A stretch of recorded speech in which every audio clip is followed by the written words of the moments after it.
হে WhatsApp guys, তো স্ক্রিনে দেখতে পাচ্ছেন ফটোটি কিরকম অসাধারণ দেখতে লাগছে। তো এরকম ফটো এডিটিং করতে চাইলে আমাদের ভিডিওটি ফুল দেখতে হবে। তো ভিডিও শুরু করার আগে অবশ্যই চ্যানেলটি সাবস্ক্রাইব করে রাখবেন এবং পাশে থাকা বেল নোটিফিকেশনটি অল করে দেবেন। তো লেটস স্টার্ট। সর্বপ্রথমে পিকচার্ট অ্যাপসে আপনার ফটোটি শেয়ার করে নেবেন। শেয়ার করার পর তারপর টুলস বাটনে ক্লিক করুন। ক্লিক করার পর তারপর অ্যাডজাস্ট বাটনে ক্লিক করুন। ক্লিক করার পর তারপর ব্রাইটনেসকেও হালকা কমিয়ে নিন এবং তারপর স্যাচুরেশনকেও -100 করে দিন। তারপর হাইলাইটকেও হালকা বাড়িয়ে দিন এবং শ্যাডোকে হালকা মাইনাস করে দিন এবং ট্রিমকেও -100 করে দিন। তো করার পর কন্ট্রাস্টকেও হালকা বাড়িয়ে দিন এবং হাইলাইটকেও হালকা কমিয়ে দিন। তো করা হয়ে গেলে তারপর বাম পাশে ইরেজ বাটনে ক্লিক করুন। ক্লিক করার পর তারপর আপনার ফেসের ওপর থেকে এইগুলো ইরেজ করে নিন। তো আমি এখানে তাড়াতাড়ি করে দিতেছি, ততক্ষণে আপনারা চ্যানেলটি সাবস্ক্রাইব করে রাখতে পারেন এবং ভিডিওটিতে লাইক দিতে ভুলবেন না।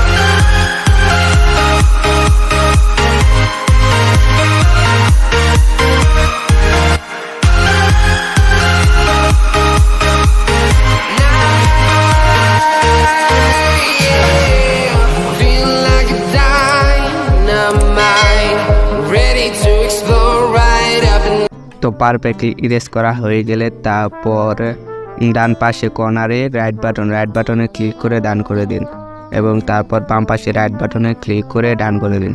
ডান করা হয়ে গেলে তারপর আবারও টুলস বাটনে ক্লিক করুন, আবার অ্যাডজাস্ট বাটনে ক্লিক করুন। ক্লিক করা হয়ে গেলে তারপর স্যাচুরেশনকে হালকা কমিয়ে দিন এবং ব্রাইটনেসকে হালকা বাড়িয়ে দিন এবং হাইলাইটকে হালকা কমিয়ে দিন এবং শ্যাডোকে হালকা বাড়িয়ে দিন। বাড়ানো হয়ে গেলে তারপর বাম পাশে ইরেজ বাটনে ক্লিক করুন। ক্লিক করার পর ইনভার্ট বাটনে ক্লিক করুন। ক্লিক করার পর তারপর কভার বাটনে ক্লিক করে হাইটনেসকে হালকা বাড়িয়ে আপনার ফেসের উপরে ড্র করুন। তো আমি এখানে তাড়াতাড়ি করে দিতেছি।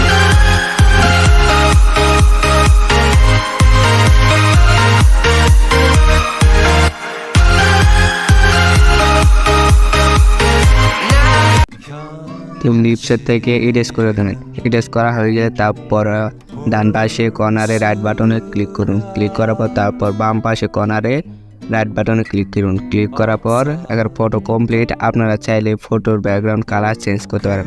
কালার চেঞ্জ করার জন্য ইফেক্ট বাটনে ক্লিক করুন। ক্লিক করার পর কালার বাটনে ক্লিক করুন এবং কালার স্ট্রিপে বাটনে ক্লিক করে ব্যাকগ্রাউন্ডের কালার সিলেক্ট করে দিন। করার পর হিউকে আপনার মনের মতো করে নিতে পারেন। তো আমি এখানে আমার ইচ্ছে মতো করে নিচ্ছি। করার পর তারপর রাইট বাটনে ক্লিক করুন। তো দেখতে পাচ্ছেন। তো তারপর সেভ বাটনে ক্লিক করে ফটোটি গ্যালারিতে সেভ করে নিন।